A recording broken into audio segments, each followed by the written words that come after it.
an interview with our guests from Minibots. Would you like to introduce yourselves, guys?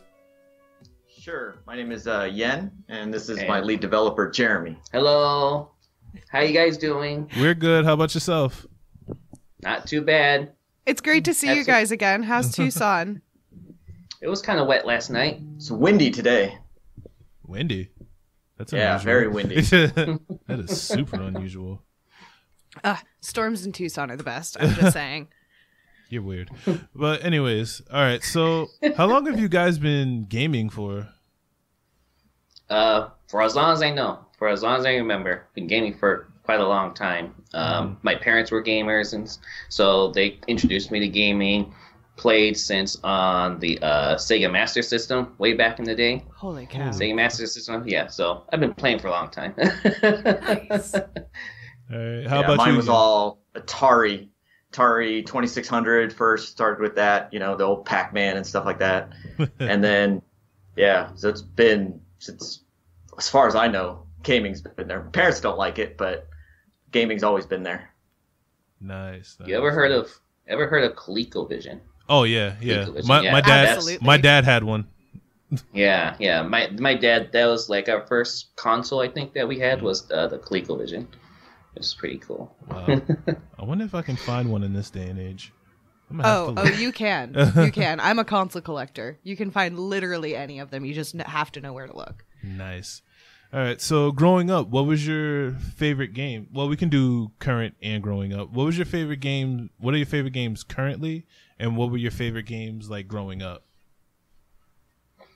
That's actually a hard one because I liked a lot of games. I was mostly into the RPGs, the tactical RPGs and stuff like that. Like my favorite franchise growing up, I would say was probably the Shining series, Shining Force. Ooh, back on the Sega. Yeah, I like that. Yeah. Shining Force, yeah.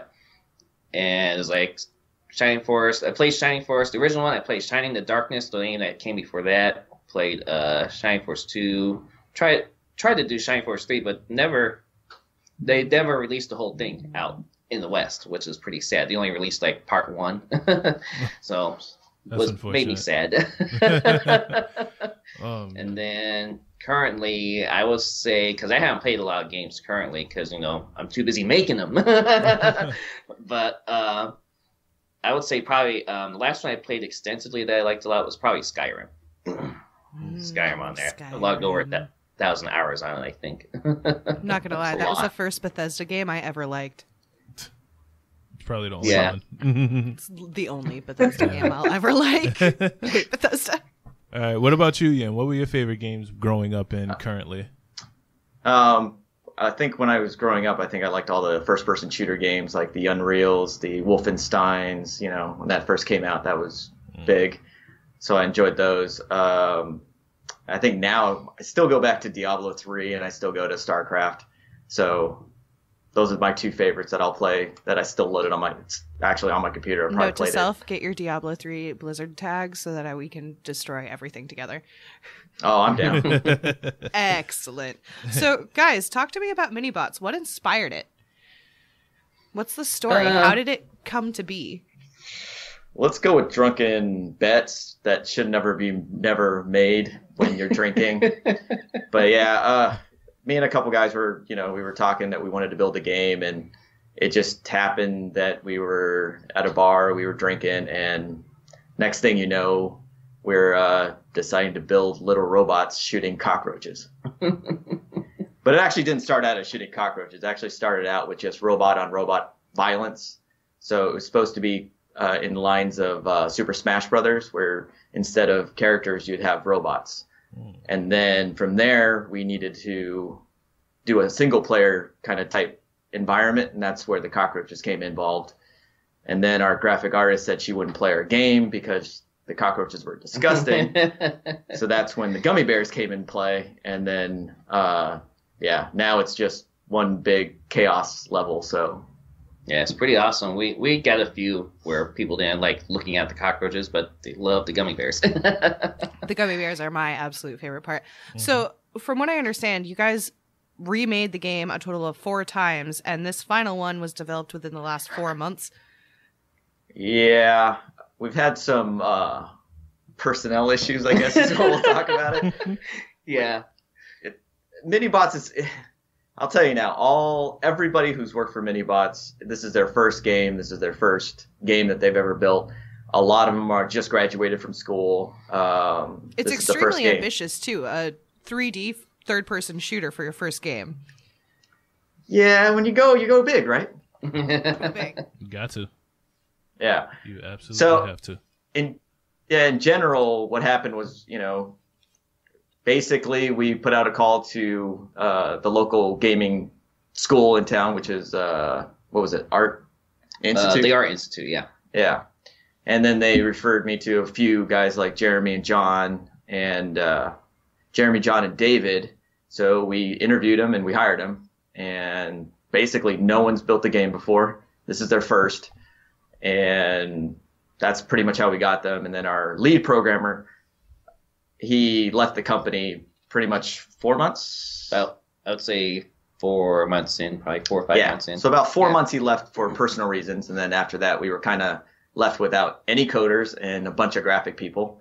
So luckily, I own a tech company, and I asked all my tech guys if they knew programming, and one guy stepped up, so we were able to patch together a build. And then Jeremy stepped up, and then we, again, another bar, went to a bar and, basically saying, wow, we're so in trouble. I mean, we're in trouble. We need a heavy coder. And the bartender actually was Alex, who he's like, hey, I'm a physics major. I can program. So we're like, well, come on down, interview. He interviewed, and he's actually done exceptionally well. So we've cobbled together a team of game developers from unlikely sources. Oh, yeah. That's some of the best places to find developers and like various other people who share your interests is like in the most unlikeliest of places. Yeah. So. Definitely. So were there some things that got left out in the game that you guys really wanted to include? I would say there is quite a few things that we wanted to include in there. We might still add them in there. Like, I've been wanting to get like a soccer mode in there where you can actually knock around objects and stuff and get them through a goal post or something on certain levels and stuff, which would be pretty cool. There is another thing too. Well, there was another thing that we had thought about, because one of the original concepts was that the bots were going to be customizable, and we wanted them to have, like, you could swap out bodies, heads, and stuff, so that way it'll be more of a variety of what you could do and stuff. That didn't make it, but that might go into a future iteration of the game or a future version of the game. So we haven't totally ruled it out of not using it, but I don't think it'll be in this version of the game. But I think it'll be pretty cool. That would be awesome. I know that one of the characters is actually designed by a fan. Yeah, it was. He was 5 years old, right? 4 or 5 years old. I don't know how old he was, to be honest. I could find out. He's actually, his mother's Facebook friends with me now. So. Nice. I know from his mommy. Nice. But yeah, he's a great kid. He was at our booth at the PAX South. Yeah, PAX South. Yeah. So PAX South, he was there. He was there the first day on Friday, played our game, and I mean, he pretty much stayed at our booth pretty much all day. The mother liked it because we gave her a chair, so that was awesome. Yeah. and then he left. He checked out some other stuff, and then he came back Saturday. And then on Saturday, we were joking around saying, "Hey, at this rate, we're going to have to hire you, and you should start by building us a robot. Designing us a robot." And then Sunday, he came by, and his mom just gave me the biggest glare. And I'm like, I didn't do it. She's like, "Do you know how hard it is to find paper and pen at a hotel?" And I'm like, "Don't they give you the pads anymore?" And she's like, "No." So they had to go downstairs to actually pull it from the laser printer there to get a stack of paper. And he actually sketched it out and handed it to Jeremy and Alex. Yeah. And we made sure we took a picture because we're notorious for losing things. So yeah, we took a picture of it. And then Jeremy actually took it because he's actually, as much as he's a programmer, his first love is artist. Yeah. So he's an actual character design. Yeah. I love character design. So I'm like, I got this. Clip is my favorite. Yeah, he's my favorite too. I really like Carmine. Carmine came out really well. We're still doing tweaks and stuff, but I think he came out extremely well. He's a lot of fun to play. He's a lot of fun. Yeah, and he's so different from the other bots too, like having to like shoot at the environment instead of just the roaches is one strategy to use them and stuff. So the balls like float around and kill things and stuff, because you can get more balls like split off if you shoot at the environment instead of just exactly at the enemies. So it's pretty interesting how to play with him. He's so different from the others. It's really cool. Now, so that brings me to my next question. Who is your favorite characters? In the game? Yes. Yeah. Again, mine's Carmine. I like Carmine a lot. I'm very happy with Carmine. Carmine's awesome. Yeah, my favorite I think would be Clip until they put the overheating feature on, because Clip started out where she didn't have any overheating at all, so she could pretty much shoot until she's done, and it was a blast. But then she was way overpowered, so we had to actually tone it down. So they added a overheating mechanism to it, so it does stop you from just spamming everything. I'm just saying, if you guys had a Zen mode, we could just spray shoot everything and take away that little overheating. I've been trying to get them to put a background, code in there so that I could turn off the overheating. Well, see, it's pretty cool because if you get like the weapon power up, then it negates the overheating for the short time that you have that boost up. So you can hold the button. Yeah. She knows. I'm obsessed with She's Clip. addicted. Loves that one. Yeah. If you get it to spawn more, she'd be real happy. Oh Yeah. my gosh. I got the weapons mod on that one and I was like, ah! Mad scientist destroying everything. It was beautiful. Truly magnificent. Yeah. All right, so I know it's like too early to call, but have you also thought about working on other games? Like have you thought about working on other projects? Yeah, there's actually a couple projects that's in the works. One is a project that we're taking over for a couple of our friends that haven't finished it yet. So it's about 50-60% done. So it's possible that we're going to be taking over that development, and that's a nice project. It's an open world. It's fully open world, and the graphics on it are amazing. Yeah, it's pretty wild what that thing is. It's pretty interesting. Yeah. For that one, we can't say yet until we actually finalize the deal on that one. But then we've actually seeded Minibots with two other games inside the thing. So the Gummy Bears, which we have nicknamed Candy Cubs, is actually going to be an iPhone game coming out within the next couple months. So basically that's going to be like a paper toss game, but with a little bit more... Was it like playing paper football? Yeah, kind of like that. Okay. But then you get points for putting it in the blender, and you get points for hitting it too hard and smashing it against the wall. And the squishy and the splats are back, but with more. Yeah, we're kind of thinking where it's like probably you have a few targets you can hit and stuff while gummy bears are coming at you. You guys really don't want me to have a life, do you? Yeah, you're just taking away her soul with every detail you mentioned. You can just take that. It's fine. I don't need it She anymore. doesn't need it anymore. She's lifeless. And then the last characters that we put in, the Boom Cubes, actually are going to be another game that we're going to do where it's going to be more of a strategy type game. And the idea is to get through the level before it explodes. And you'll be able to extend your fuse. You'll be able to put the fuse out for a few seconds and stuff like that to get through the levels. And we're going to make them super, super, super hard because we're jerks. Yeah. Well, he's a jerk, but yeah, you know. I like making things I try really to hard. make it I like making things really hard. When I was making little D&D adventures back in the day, I'd make them hard. I'm one of those gamers where it has to be hard. Oh, if it's not a challenge, it's not worth my time. Yeah. I'm right much. there with you. That's why I used to play it'll be Contra all those challenging. years ago. That's why Majora's Mask is my favorite Zelda. Majora's Mask is so unforgiving. Unforgiving. Pray for your So soul. unforgiving. All right, so will Minibots, I know it's out for Steam, will it also be out for console as well within this next year, or?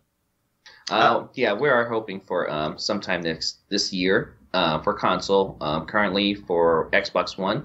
We're also looking to hopefully for PlayStation 4 as well.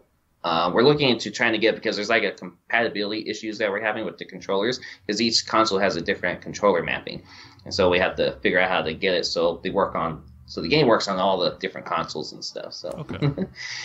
But it's definitely going on Xbox One sometime this year. Hopefully, it'll be out shortly after we get our multiplayer mode working, so we can have online multiplayer going. So hopefully, probably in the next at least I would say 4 to 6 months, maybe.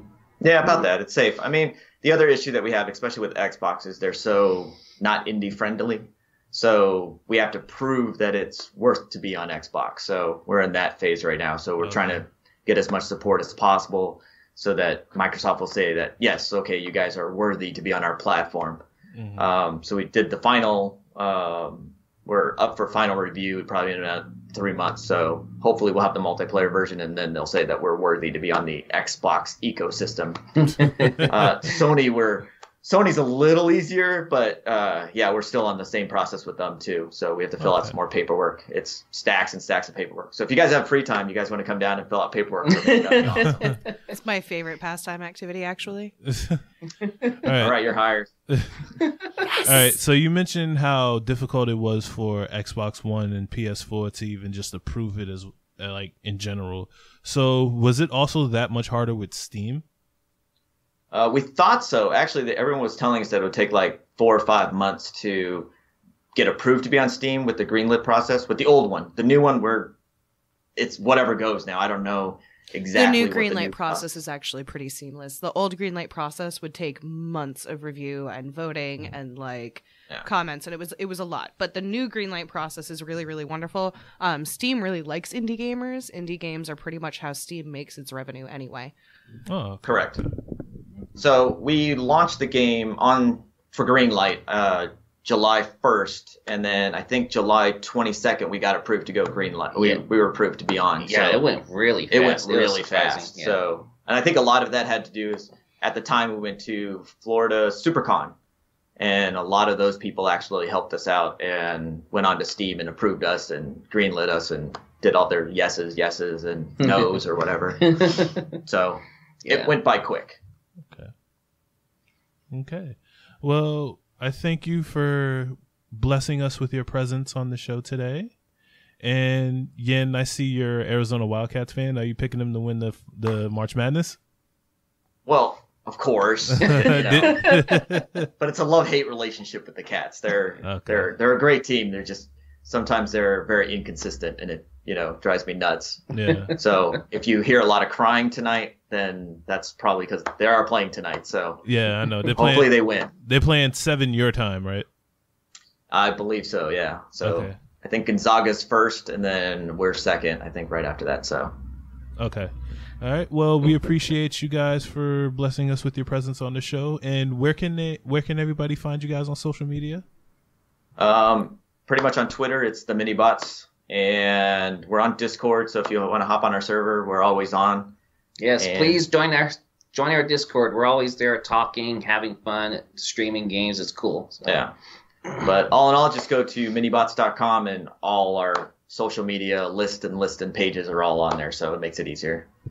Fantastic. Well, thank you guys so much for coming on. We're going to take a quick 5-minute break and come back.